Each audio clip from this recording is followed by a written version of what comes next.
Buenos días o buenas tardes. Pues yo soy Marta Noguera, soy doctoranda en cuarto año bajo la dirección de Zoraida Carandey de la Universidad Paguinoteg y de Domingo Ródenas de Moya de la Universidad Pompeu Fabra.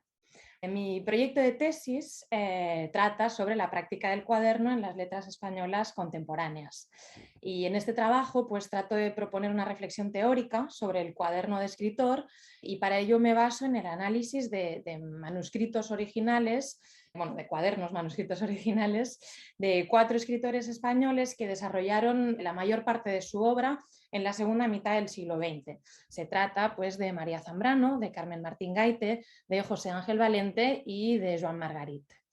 Para presentar un poco este objeto, de forma general podemos decir que la práctica del cuaderno es el hábito de ciertos escritores de tener siempre un cuaderno a mano para poder escribir aquello que pueda servirles para su obra o no, para otras cosas también, ¿no? A lo largo de todo el siglo XX, los cuadernos y libretas han sido herramientas esenciales para el trabajo de escritores, artistas, intelectuales, ¿no? Y sin embargo, pues la poca atención crítica que se le ha dado en este fenómeno en el ámbito hispánico podría darnos la sensación de que el cuaderno no ha jugado un papel importante en la literatura del siglo XX, ¿no? Y por eso, pues uno de los objetivos de mi tesis es darle visibilidad a ese fenómeno y al mismo tiempo, pues proponer, como decía, una reflexión con cierta profundidad teórica que nos permita transformar la práctica del cuaderno, ¿no? O el cuaderno en una herramienta de análisis pues, para posteriores estudios. Como decía, para dar como una definición así corta de cómo concibe el cuaderno, lo entiendo como una práctica de escritura privada asociada pues, a un soporte de escritura preciso y centrada, orientada principalmente a la creación literaria e intelectual. Podemos decir también pues, que se trata de un espacio de escritura privado y también de un taller portátil de algún modo, porque le permite al escritor pues, salir de su despacho y escribir en cualquier parte, ¿no? Y como decía también antes, pues para algunos escritores el cuaderno es el lugar donde se desarrolla principalmente pues, un proyecto literario futuro y en ese sentido podemos encontrar pues, notas, borradores, esquemas relacionados con un proyecto o con varios proyectos, pero también puede aparecer materiales de lo que se escribe al margen de la obra, ¿no? Entonces, pues ideas que se toman al vuelo, pero también notas de lectura, incluso dibujos, reflexiones personales, bueno, y un larguísimo etcétera, ¿no? Entonces, bueno, quería pues volver sobre algunas de las nociones clave de esta definición que al mismo tiempo pues, constituyen los criterios con los que yo he delimitado mi corpus, ¿no? Entonces, en primer lugar, la idea de que el cuaderno es un objeto material y un soporte de escritura, ¿no? Como objeto se trata de un conjunto de hojas que se presentan juntas en una forma parecida a lo que sería un libro en blanco, ¿no? Y entonces dejo de lado lo que serían notas tomadas al vuelo en cualquier otro papelito suelto, ¿eh? ¿Por qué? Porque parto de la hipótesis que las herramientas de escritura que se tienen a disposición pueden de algún modo modificar o condicionar las prácticas de escritura y las prácticas creativas según las épocas, ¿no? Y entonces por eso he elegido escritores que trabajaron principalmente con cuadernos a lo largo de su vida creativa y también escritores cuyos cuadernos se puedan consultar en los archivos, ¿no? Porque esa dimensión material me interesa. Y eso me lleva pues, a poner el acento también en el hecho de que el cuaderno es también un objeto de archivo, es decir, un documento en el que tenemos las huellas pues, de esta práctica de escritura. Entonces ahí voy a esa segunda noción, la de práctica de escritura. Bueno, ¿qué entiendo por práctico? Pues sencillamente el hábito de usar el cuaderno como herramienta de trabajo, pero también el hecho de que exista un hábito más o menos estable en la forma de utilizar esa herramienta, aunque evidentemente pues, a lo largo de una vida creativa eso puede ir cambiando, ¿no? Pero en ese sentido pues, he elegido escritores cuyo corpus de cuadernos manuscritos nos permita ver un conjunto más o menos coherente, ¿no? y que de algún modo pues, sea testimonio de cierta regularidad en esa práctica creativa. Más concretamente, pues me centro en lo que Louis E. llamó carnet composite, que yo en español traduzco por la noción de Carmen Martín Gaite de cuadernos de todo, es decir, aquellos cuadernos que reúnen pues, distintas funciones posibles del cuaderno, ¿no? Todas las que he mencionado antes, porque pues, porque según Louis E., aunque no es el único crítico que considera que el cuaderno es una práctica de escritura, pero él defiende que ese uso múltiple, con múltiples funciones del cuaderno nos permite verdaderamente hablar de una práctica y no solo de un soporte, ¿no? Porque también podemos tener cuadernos pues, que es un soporte cualquiera para un borrador y se escribe igual en un cuaderno que en una hoja suelta, ¿no? Entonces, en tercer lugar, también, pues como ya ha venido varias veces en mi presentación, la idea de que el cuaderno pues, es una herramienta de trabajo principalmente pues, enfocada a la creación. En este sentido, para mí este es uno de los criterios que permite de algún modo establecer una diferencia con el diario, a pesar de que en realidad esa frontera es muy difícil de trazar y especialmente cuando analizamos manuscritos privados de escritores. Pero sí que esa función práctica y más orientada a la creación sería para mí un elemento de distinción. Y particularmente en el contexto en el que yo me sitúo, ¿no? La España de la segunda mitad del siglo XX, el diario íntimo es ya un género literario perfectamente establecido, es habitual que los escritores publiquen sus propios diarios y eso para mí es un punto de distinción importante en cuanto a los materiales que yo estudio y también porque en ese contexto los escritores sobre los que me centro sitúan sus notas bajo la etiqueta de cuaderno en ocasiones y sobre todo muchos de ellos manifiestan ciertas reservas en cuanto al diario y especialmente en cuanto a esa dimensión confesional que suele asociarse al género. Y por último, en relación también a esto que estaba comentando, me limito a aquellos cuadernos que pueden considerar privados y autodestinados. Esto es que en lo que se escribe en ellos, su principal destinatario es el escritor. Entonces, en ese sentido, como decía, dejo de lado lo que son cuadernos publicados, cuadernos y diarios publicados en vida del escritor, porque esa publicación en vida sitúa algo que quizás originalmente era una práctica privada, lo sitúa en la esfera de la obra pública del escritor, ¿no? Y en este sentido pues sigo las tesis de varios críticos genéticos, pero pues, en concreto Michel Contat, que defienden que un manuscrito que queda inédito en vida de un escritor no deja de ser un objeto privado, que pues, el escritor lo ha considerado de algún modo privado de utilidad pública. Pero ahí también, ¿no? Igual que en la diferencia con el diario, o siendo esto también una de las cuestiones que podríamos diferenciar, la frontera también es movediza porque efectivamente, aunque trabajo con textos que quedaron inéditos en vida de los escritores, estos textos hoy en día, pues los cuadernos manuscritos se pueden consultar en archivos, era una de mis criterios de elección que se pudieran consultar, pero también son accesibles mediante publicaciones parciales de estos materiales, ¿no? Entonces eso de algún modo hace que ese límite que pongo es un límite que se puede discutir. De algún modo, pues estos criterios que acabo de evocar, pues como decía, me permiten delimitar este corpus que recuerdo que está constituido por los cuadernos de María Zambrano, de Martín Gaite, de Valente y de Margarit. Como he dicho también, pues algunos de estos cuadernos manuscritos han sido el objeto de publicaciones póstumas y que en general son parciales, no se suele publicar de forma integral. Y la única excepción a ello son los cuadernos de Margarit, que estos sí que son totalmente inéditos, ¿no? Pero como decía, pues para los otros autores sí que tenemos algunas publicaciones, ¿no? Pues como la de los célebres cuadernos de todo de Martín Gaite que ya he mencionado antes, o el diario anónimo de Valente y también algunas notas autobiográficas y personales de María Zambrano que están publicadas en su volumen de obras completas dedicado pues, precisamente a los escritos autobiográficos.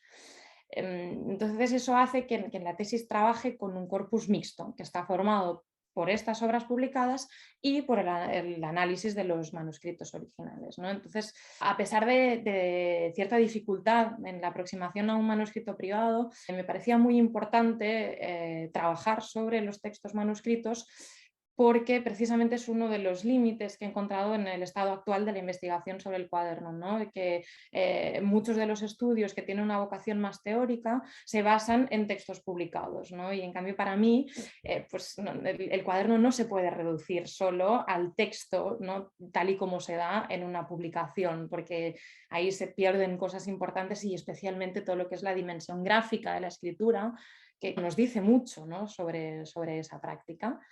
Además de que también hay que ser consciente que esas publicaciones pues, es una construcción editorial, ¿no? A partir de un material de archivo.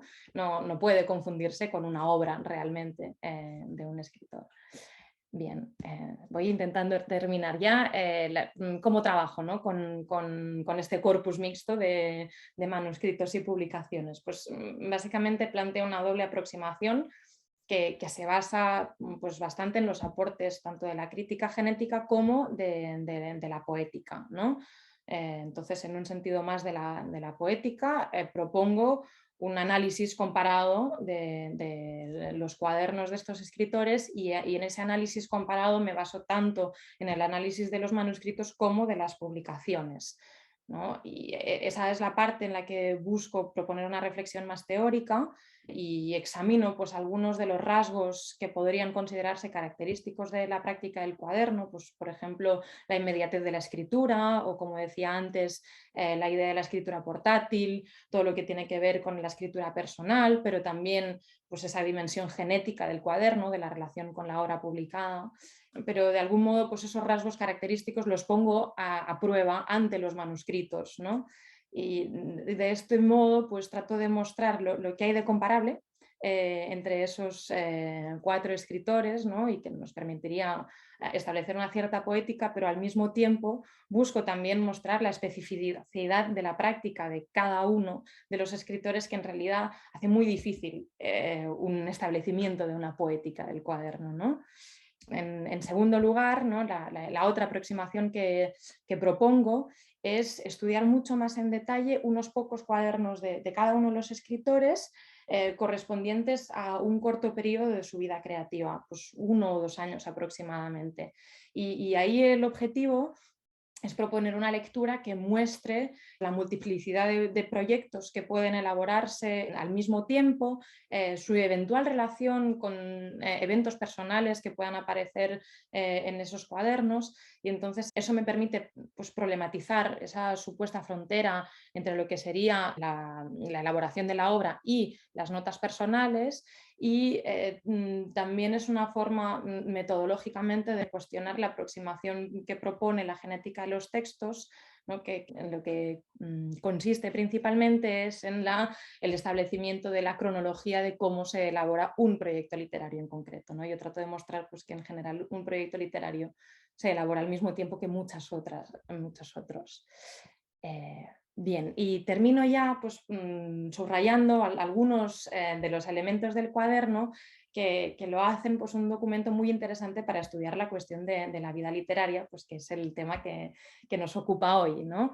Porque pues, las relaciones entre escritores, sus lugares tanto de creación como de encuentro, pueden dejar huellas variadas en los cuadernos, ¿no? Entonces, pues, por poner algunos ejemplos, espacios míticos de la vida literaria como el café, pues aparecen muy a menudo en las notas de los cuadernos, y en ese sentido los de Martín Gaites son especialmente interesantes porque la representación del espacio de escritura era algo muy importante en su obra publicada, pero aparece también en sus cuadernos, ¿no?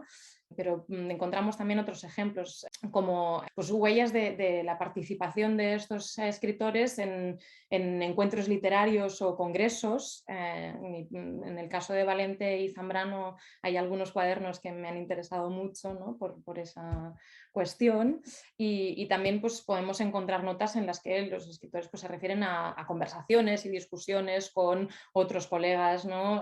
Otros escritores, y eso puede tomar formas variadas, ¿no? Desde la que podemos imaginar más típica de un diario, pero también pues, en los cuadernos de Margarit, por ejemplo, encontramos borradores de correspondencia.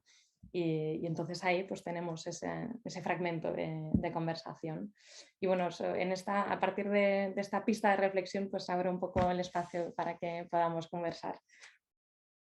Un millón de gracias, Marta, por esa presentación de tus trabajos de investigación que efectivamente interesan mucho en relación con la noción, el concepto de vida literaria, y algunas expresiones me han parecido especialmente felices, ¿no? La idea de práctica de escritura es un tema sobre el cual me gustaría volver. La imagen del taller portátil, ¿no? De la escritura portátil. En algún momento usaste una expresión, además, que me llama mucho la atención, que es la de herramienta de trabajo. Cómo el cuaderno es un soporte en el que se puede apreciar, ¿no? Ese trabajo literario. No sé si tendrías algún ejemplo quizá que nos podrías comentar, un poquito más concreto quizá.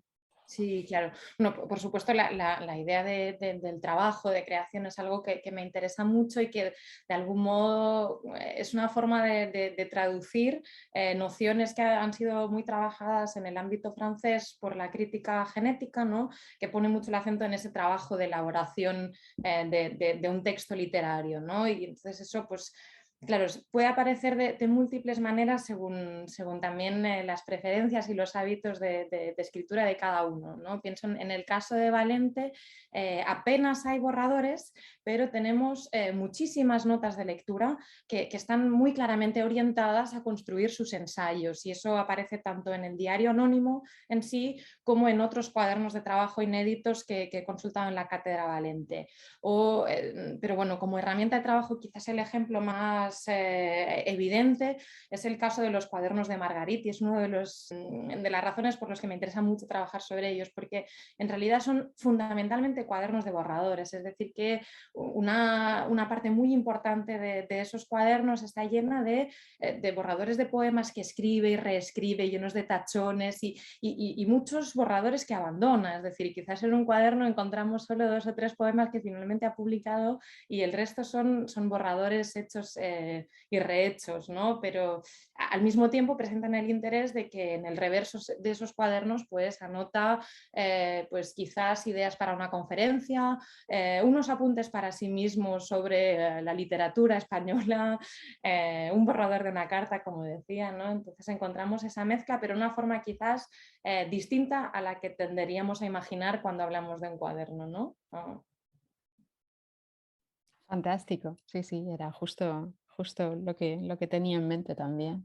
Y en cuanto a la relación entre escritores, comentaste los encuentros, los congresos, también estaba pensando quizás en la relación, no sé si aparece algo de la relación con los lectores o si hay reacción, si se conservan huellas de posibles reacciones, que pueden ser lectores, digamos, medianos de a pie o lectores críticos también, o sea, críticos profesionales. No sé si aparece algo de eso en lo que pudiste ver. Pues así a bote pronto no, porque cuando has dicho relación con los lectores, claro, pensaba más en, pues, por ejemplo, Margarita reflexiona y escribe poemas sobre el lector, ¿no? Pero sí que en los cuadernos que estudio quizás no aparece tanto esa relación de un lectorado general. Sí de lecturas, bueno, el caso de Zambrano y Valente es bien conocido y efectivamente eso deja algunas huellas en los cuadernos, no muchas, porque a fin de cuentas ellos dos se veían en presencia en la pieza y entonces ahí quedan pocas huellas en el cuaderno, pero sí aparecen algunas cosas así. Habría que estudiarlo quizás más en detalle y con esa mirada, ¿no? Que quizás no es la que orienta en general mi análisis. Y me preguntaba si había una dimensión, por así decirlo, no sé muy bien cómo formularlo, pero como autorreflexiva, ¿no? Que también iría en esa perspectiva de la reflexión sobre el trabajo, es decir, el escritor como comentándose o viéndose, elaborando su obra, ¿no? No sé si en los 4 casos que estudias hay huellas también de este tipo, que también sería otra de las marcas que nos dirían que tienen esa conciencia y también esa perspectiva, ¿no? Sobre su trabajo, su Mm. trabajo literario, ¿no?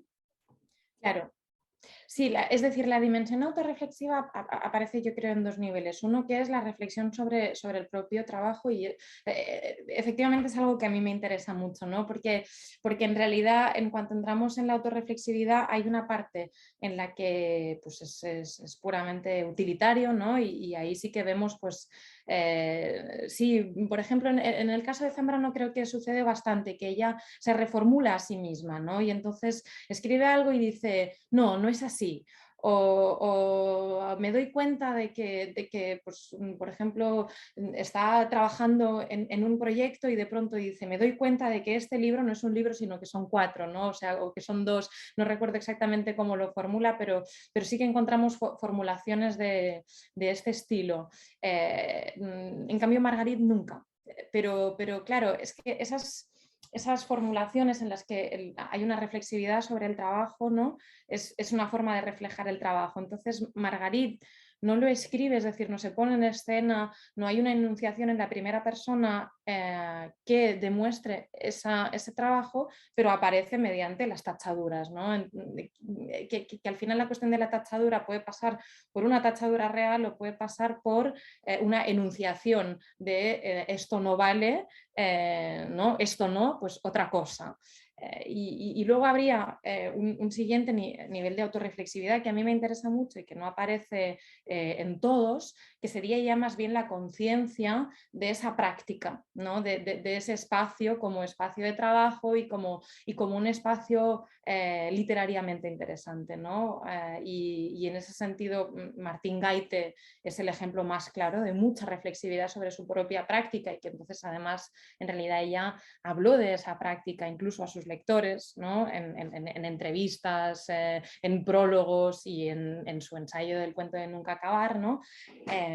Y eso también lo vemos en Valente, lo cual me parece muy interesante porque bueno, pues los lectores conocen notas de un simulador que Valente publicó y esas notas vienen directamente de sus cuadernos. Hay una duda de si él estaba escribiendo ese libro ya desde hacía años y lo anotaba en su cuaderno o al revés eran notas al azar que luego reunió. No queda claro en la investigación que lleva a cabo hasta ahora, pero desde luego que ahí hay una reflexividad sobre esa actividad, ¿no? Hay una nota que a mí me parece apasionante porque habla mucho de lo que él hace, que dice bulimia de las lecturas preparatorias y efectivamente sus cuadernos reflejan esa bulimia de las lecturas preparatorias. Entonces, bueno, efectivamente sí es una dimensión que me interesa mucho, pero su ausencia, ¿no? La ausencia de autorreflexividad también me interesa y me parece que nos habla de un instrumento de trabajo más puro, de algún modo, si se quiere. Sí, sí, sí.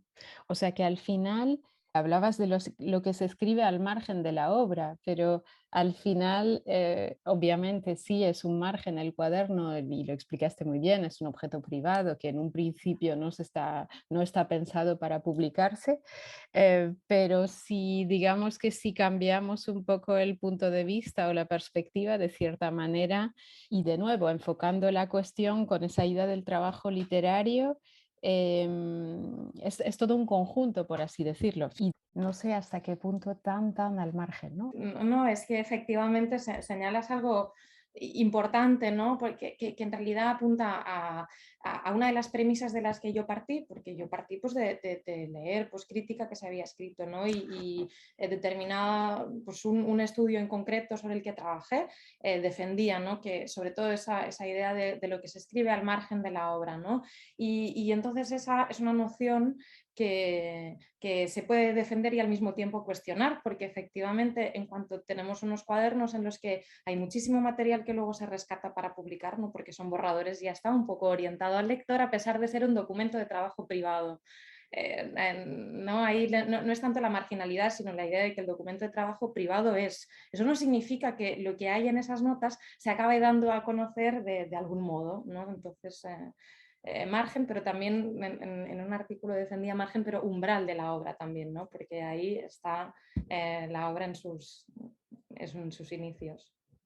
Eso me parece muy acertada la imagen. Claro, mis referentes son, digamos, en términos teóricos, yo siempre tengo en mente una cita de Bourdieu que habla de des entours négligés du texte, ¿no? Entonces, de nuevo, entour, lo que rodea, ¿no? Lo que está al margen.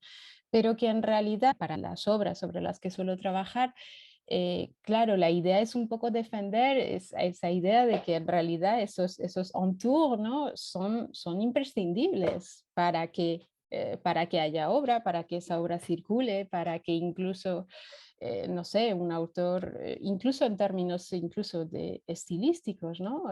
Que un determinado estilo vaya evolucionando, que se encuentre a un editor dispuesto a publicarlo y que luego, en fin, ¿no? Entonces, por eso te hacía el comentario, ¿no? Sí, sí, no, totalmente. Además, o sea, yo la noción de umbral quizás la saqué más de los Seuil de Genet, pero porque Genet en Seuil habla del epitexto privado o íntimo y ahí clasifica los manuscritos de trabajo, los diarios, las conversaciones, es decir, todo lo que aparece en un cuaderno, ¿no? Entonces, eh, sí, sí, efectivamente eso pues, constituye algo que está, es un contorno de la obra, ¿no? Y que nos permite también iluminarla, por supuesto. Y sin el cual a veces no habría obra, o sea, como realmente forma parte de todo un poco lo que efectivamente rodea lo que solemos asociar a la obra, que es la obra publicada, ¿no? Básicamente el libro ya casi que se presenta casi como un monumento, ya está aquí, ya fuera de todo contexto, pero que no estaría ahí de nuevo sin muchas mediaciones, muchas intervenciones, todo ese trabajo privado sobre, o sea, ese trabajo preparatorio sobre el que estás trabajando y demás, ¿no? Y quizá una última pregunta o un último, de nuevo, muchísimos elementos de los que mencionaste me interesan y pueden interesar muchísimo para el tema de la vida literaria. Esa idea de que el cuaderno no se puede reducir solo al texto. No sé si sencillamente nos podría decir un poquito, claro, sin poder enseñar, pero de Claro. nuevo, quizá... No, es decir, hay dos cosas ahí. Es decir, una cosa es la plasticidad con la que los escritores trabajan sus cuadernos y eso para mí depende para nada del género literario que cultivan, sino de sus gustos personales. Porque, y ahí el caso de Martin Gaite es clarísimo, porque no solo ella es muy consciente de su práctica, sino que además hay una relación estética con sus cuadernos y también le gustaba mucho dibujar, ¿no? Entonces, hay dibujos bien elaborados en sus cuadernos. Está ese cuaderno muy famoso de Nueva York que se ha publicado en facsímil con ese collage, ¿no? Realmente algo una relación muy plástica con el objeto del cuaderno. Entonces, eso realmente para mí depende de cada uno, ¿no? Pues ahora decía Carmen Martín Gaite, Zambrano ilustra sus sueños, es decir, a Zambrano le gusta bastante también hacer algunos dibujitos, hace también dibujos de sus visiones en el bosque cuando está escribiendo Claros del Bosque. Entonces también aparecen los dibujos ahí y en cambio, digamos, parecería en mi corpus de estudio parecería que habría una cuestión de género, que no es cierta, pero en mi muestra Valente no dibuja nunca nada, pero sí que hace mucho collage, es decir, que él pega muchísimos recortes de diario. Entonces no hay dibujos, pero sí que hay elementos pegados o colados entre las páginas, tarjetas de visita de museos, de lo que sea, ¿no? Lo ponen entre las páginas del cuaderno como si fuera una carpeta. Y en Margarita hay muchos dibujos, pero no tienen nada que ver con su poesía, sencillamente son bocetos de arquitectura porque él se dedicaba a eso.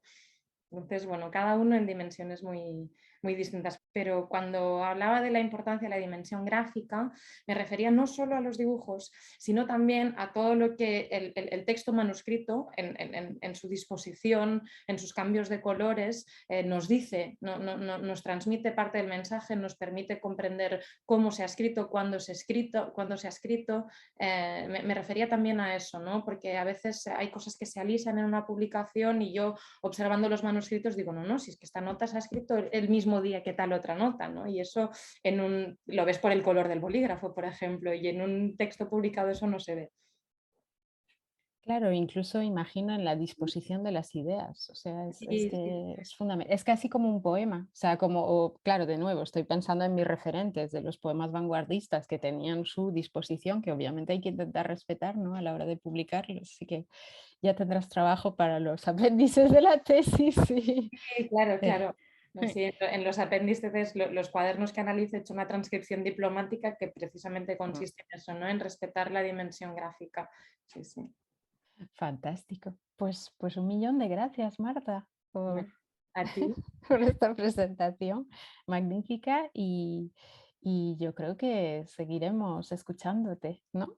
Sobre, sobre la cuestión de ese objeto magnífico de los cuadernos en relación con la vida literaria.